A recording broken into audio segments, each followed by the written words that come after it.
that's pretty cool.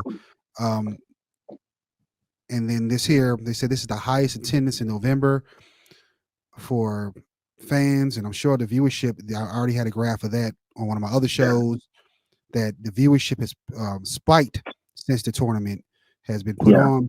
What do you guys think about it? You think it's a success? Do you need more time until it's over, or do you think there's should be a part two next season? I think it's sports betting. I think it's sports betting.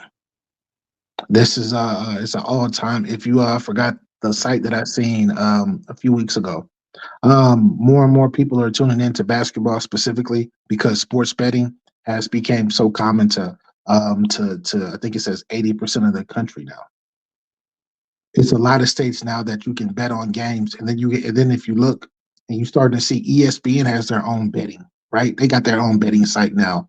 Underdog Sports. Uh, um, y'all got to help me out. It's a couple more large ones that I can't think of right now. But they having commercials on TV. They're on ads on YouTube, Facebook, etc. They're getting people. They're getting people to bet. Then after they try to get you to bet, at the bottom it says if you have a betting problem, call this line, this hotline. I Wow. think that's the reason. With me with this thing, Hank tried to break it down to me and give me some reasoning on why this thing is a plus and why it works. I just I think my biggest problem is the value or the lack of value that the winner has when it comes to the end of the regular season. Like I want the winner to have some type of automatic bid into the playoffs or something like that. Like this Definitely needs an $500,000 thing incentive. is just not enough to me.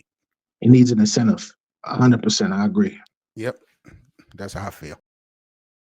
Yeah, I think me and you talked about this before, BA, on a previous show.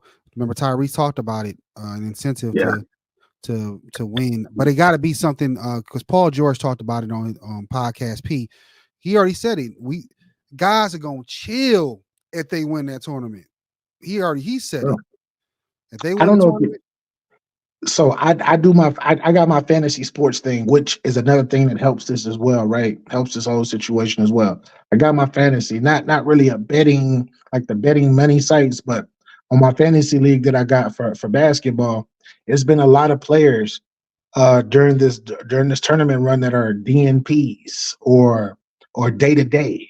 It's been a lot of them, and it's been a lot not really performing at a very very high level because they haven't been playing super hard. They're like, we need to, even though this counts on our record, we don't care about this because it's still November. Right. yeah. So if they got an automatic bid to the playoffs, they gonna Oh, be even worse. That's oh what yeah, podcast P was saying. So I think we talked about it too. They got to be something like if you get the automatic bid, you have to have so many amount of wins to get that yeah. bid. If you don't make these amount of wins, the bid goes away, maybe to the runner up or something. I think they should up it to. I think they should give each player on the team $2 million each for winning. Oh yeah, I you know think it's going that's to the going to get coaches. a jump on. It's going to the Yeah, coaches.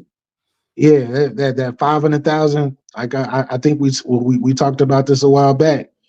500,000 is chump change to a lot of these people. It's a lot of money. Don't get me wrong, it's a lot of money to them, but they're like, I get that per game.